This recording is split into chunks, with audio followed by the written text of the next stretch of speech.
दूसरा प्रश्न कि हमारे 33 कोटि देवी देवता हैं, अब हम कितना भी विचार करें, कितनी भी तैयारी करें, रोज रोज 33 कोटि देवी देवताओं का पूजन तो हम लोग नहीं कर पाएंगे, कोई ना कोई छूट ही जाएंगे। तो कृपा करके इतना बताओ कि किसका पूजन करें और किसका पूजन ना करें। तीसरा प्रश्न कि जिन परमात्मा को हमारे वेदों में अजन्मा कहा है, कि परमात्मा का कभी जन्म नहीं होता, तो वह परमात्मा दशरथ जी के घर जन्म लेके कैसे आए, देवकी वासुदेव के घर जन्म लेकर के कैसे आए? अगर उनका जन्म हुआ तो वो फिर अजन्मा कहाँ रहे? चौथा प्रश्न, तो बार बार भगवान के अवतारों की चर्चा होती है, कोई कहता है 10 अवतार हैं, कोई कहता है 20 अवतार हैं। तो आप तो हमें कृपा करके इतना बताओ कि आखिर हमारे भगवान के कितने अवतार हैं और उनके नाम क्या क्या हैं। पांचवा प्रश्न कि अब हमारे इतने शास्त्र हो गए कि सबको पढ़ लेना संभव नहीं, तो शास्त्रों का सार क्या है? वह शास्त्रों का सार ही हमको समझाओ।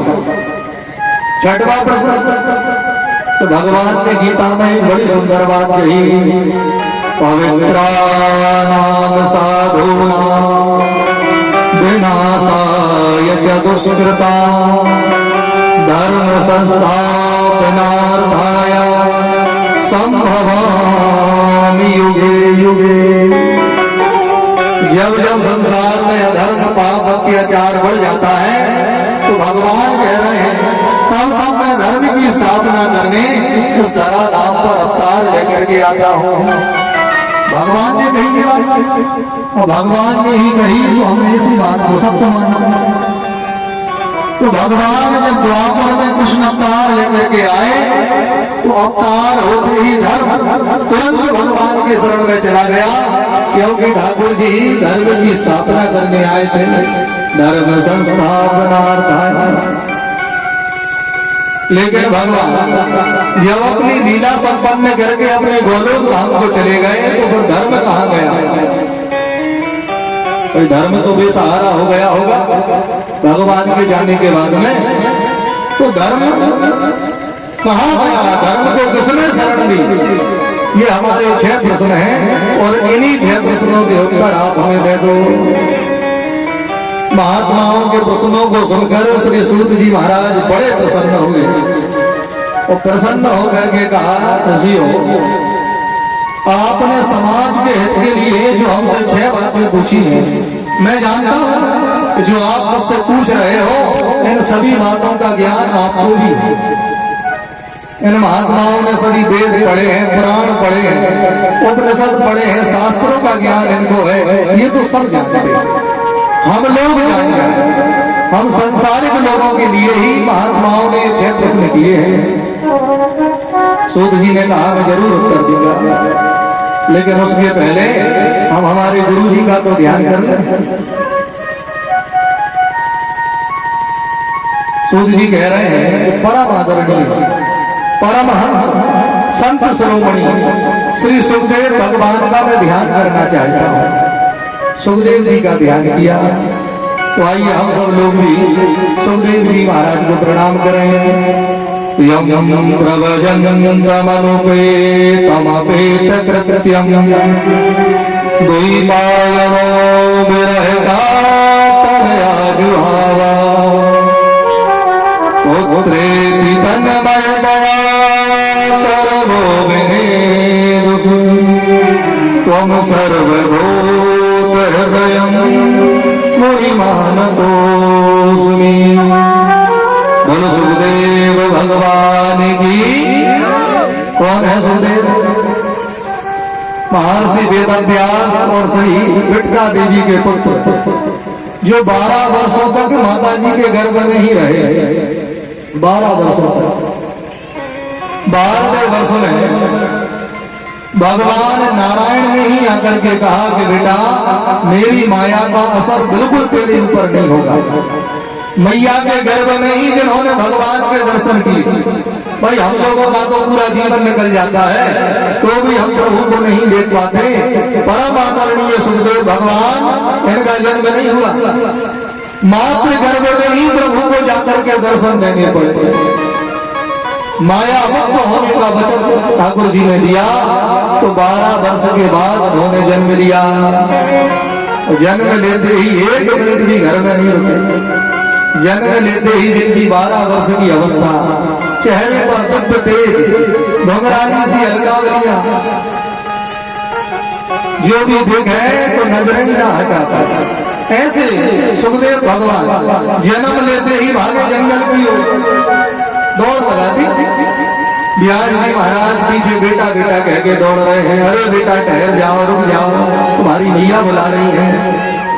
इन्होंने पलट कर ही नहीं देखा तो मानो जंगल में लगे हुए पेड़ों ने ही व्यास जी को समझाया, महाराज आप किसको बेटा कह रहे हो?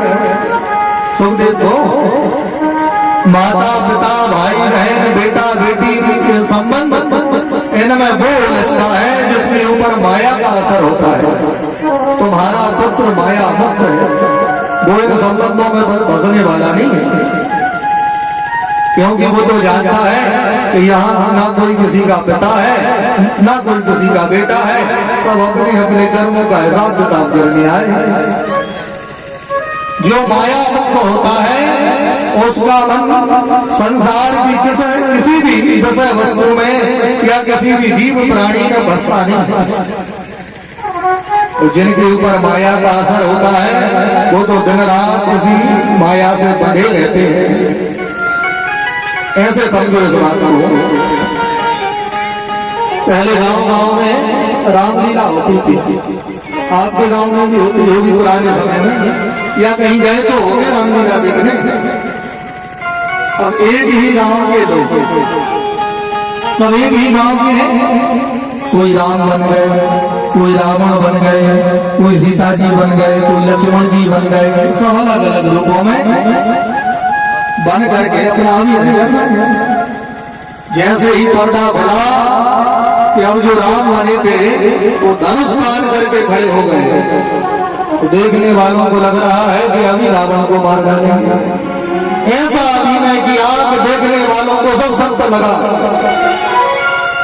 कोई समझ ही नहीं पाया कि ये तो झूठा अभिनय हो रहा है। लेकिन जैसे ही पर्दा गिरा राम और रावण दोनों संग संग बैठ के चाय पी रहे हैं। अरे वो दुश्मन है ही नहीं, वो तो अभिनय कर रहे थे, जिसको जो पात्र दिया वो निभा रहा था। तो हम लोग भी यहाँ अभिनय करने ही आए हैं। कभी बेटा होने का अभिनय करते हैं, कभी पिता होने का अभिनय करते हैं, कभी दादाजी, कितने संबंध बनते चले जाते हैं और हमारा अभिनय दिनों दिन बढ़ता चला जाता है। तो जैसे ही पर्दा गिरा वो अपने घर पहुंचे तो पता लगा भैया ना कोई किसी के पिता है ना कोई किसी का बेटा है, सब जीवात्मा है, वो सबके पिता केवल परमात्मा है। ये ज्ञान हो जाता है कब? जब माया से हम मुक्त होते हैं तब। तो जब तक माया का प्रभाव है तो ये मेरे पिता है, ये मेरा बेटा है, ये मेरे मौसा जी है, ये मेरे चाचा जी है, ये जमीन मेरी है, ये घर मेरा है, फिर तो इन्हीं में बंधे रहते हैं। सुखदेव माया मुक्त है। जन्म लेते ही जंगल जाकर के इन्होंने समाधि लगा दी और राधा राधा कहते हुए ऐसे मस्त भय बाबा जी कि अनेकों वर्षों तक समाधि में ही बैठे रहे। और जब परीक्षित को 7 दिनों में मरने का श्राप लगा तो इन्हीं सुखदेव भगवान ने जाकर के भागवत की कथा परीक्षित को सुनाई। तो भागवत की कथा का प्रभाव क्या हुआ? मेरे भाई बहन, सर्प से काटने से जिनकी मृत्यु होती है उनकी मुक्ति नहीं हो पाती, उनको अकाल मृत्यु माना जाता है। कोई सर्प के डसने से जो मरा उसे अकाल मृत्यु कहा जाता है। और ऐसे व्यक्ति को मुक्ति के लिए दोबारा जन्म लेके आना पड़ता है। तो परीक्षित को भी सर्प के द्वारा काटे जाने से मरने का ही तो श्राप लगा था। और दूसरा जिसको ब्राह्मणों का श्राप लगा हो, ऐसे व्यक्ति की भी कभी मुक्ति नहीं होती। यहाँ दोनों कारण थे। परीक्षित को ब्राह्मण का भी श्राप लगा था, वो सर्प के द्वारा ही इनकी मृत्यु निश्चित हुई थी, तो इनकी तो मुक्ति होनी ही नहीं थी। लेकिन भागवत का प्रभाव, परीक्षित ने जब भागवत की कथा सुनी तो ब्रह्मा जी देखते ही रह गए। परीक्षित ब्राह्मण का श्राप भी लगा, सर्प ने भी डसा, लेकिन भागवत के प्रभाव से मुक्त होकर के प्रभु के पास में गए तो ब्रह्मा जी ने भी हाथ जोड़ के कहा, भैया सभी पुराणों में यह श्रीमद् भागवत महापुराण ही सर्वश्रेष्ठ है। कि चाहे सर्प ने काटा हो, चाहे ब्राह्मणों ने श्राप दिया हो, अगर श्रद्धा से भागवत सुनी तो तुम्हारी मुक्ति में अब कोई बाधा आने वाली नहीं है। ऐसे सुखदेव, जिस भागवत को हम सुन रहे हैं, ये सुखदेव भगवान की कृपा से ही संभव हो पाई है। सुखदेव जी ने ही भागवत का प्रचार प्रसार किया, सुखदेव जी ने ही भागवत को जन जन तक पहुंचाया, और उन्हीं सुखदेव भगवान का ध्यान श्री सूत जी महाराज सभी महात्माओं के साथ में कर रहे हैं। बोलो सुखदेव भगवान की जय।